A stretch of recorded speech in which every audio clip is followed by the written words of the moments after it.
ফিলিস্তিনের গাজায় ১৫ মাসে ইসরায়েলের হামলায় নিহত হয়েছে ৬১,৭০৯ জনের বেশি। নিখোঁজ কয়েক হাজার মানুষকে নিহতের তালিকায় অন্তর্ভুক্ত করায় এ সংখ্যা দাঁড়িয়েছে। আর আহতের সংখ্যা ১,১১,৫৮৮ জন।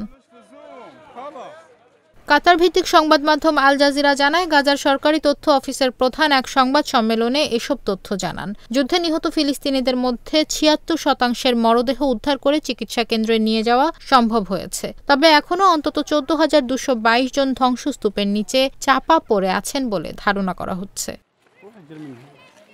নিহতদের মধ্যে ১৭,৮৮১ শিশু রয়েছে। ২০ লাখের বেশি মানুষকে জোরপূর্বক বাস্তুচ্যুত করা হয়েছে। তাদের মধ্যে অনেকে ২৫ বারেরও বেশি স্থানান্তরের শিকার হয়েছেন। এছাড়া আহতের সংখ্যা ১,১১,৫৮৮ জন।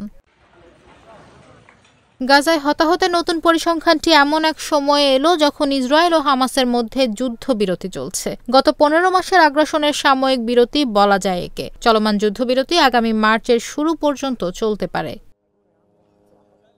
যুদ্ধবিরতির দ্বিতীয় ধাপে আলোচনা শিগগিরই শুরু হতে যাচ্ছে বলে জানা গেছে। যুদ্ধ বন্ধের একটি স্থায়ী সমাধানের দিকে অগ্রসর হওয়া এর লক্ষ্য। মধ্যস্থতাকারী কাতার, মিশর ও যুক্তরাষ্ট্র এরই মধ্যে এই আলোচনার সূচনা করেছে। তবে দেশগুলো যদি ইসরায়েল ও হামাসের মধ্যে আরেকটি চুক্তি করাতে ব্যর্থ হয়, তবে মার্চে আবারও যুদ্ধ শুরু হতে পারে।